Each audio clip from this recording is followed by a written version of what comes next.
We've seen interest rates on the rise, and for the first time in a good while, we saw our average sales price decrease compared to July of the previous year. So, what does this mean for our local Southwest Indiana real estate market update?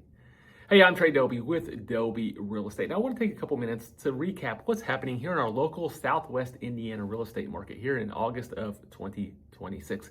When I'm referring to Southwest Indiana, I'm talking about 8 counties. That's Vanderburgh County, Warwick County, Spencer, Perry, DuBois, Pike, Posey, and Gibson County. So the 8 counties here in Southwest Indiana.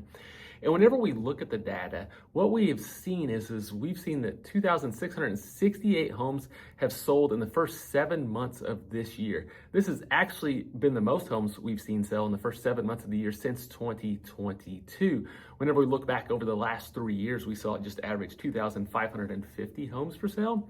And whenever you look back to 2016 and 2022, we saw an average of over 2,900 homes that have sold. So we're still down substantially compared to 2016 to 2022, but it is nice to see a rebound in those sales.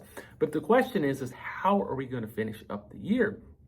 Ultimately, there's two things that dictate how the year finish in regards to the number of homes that sell and how that affects prices. And the first thing is listings. What's our inventory like? And the second thing is interest rates. Let's talk about the listings first. Currently, year to date, we've had 3,499 homes be listed for sale. So 3,500. And when we look from 2015 to 2019, that average was 3,800. So we're still not seeing as many homes hit the market as we did between 2015 and 2019, but we are up substantially compared to 2020 to 2025, where we had an average of just 3,300 homes for sale. And what we're seeing is we saw a lock-in effect from interest rates, where interest rates were extremely low over a long period of time, and people didn't want to make a move because they didn't want to give up their low interest rate. But the further we get from 2022, when rates were extremely low, life is happening to people. They're having babies, they need a bigger home. A loved one passed away, so they need to downsize. Plus, as new buyers enter the market, they're not familiar with interest rates in the 2s and 3s because that's not normal. Since they've been looking, it's been in the 6, 7, or even 8%. Speaking of interest rates, as I record this today, interest rates are right at 6.67%, which is exactly where they were 1 year ago.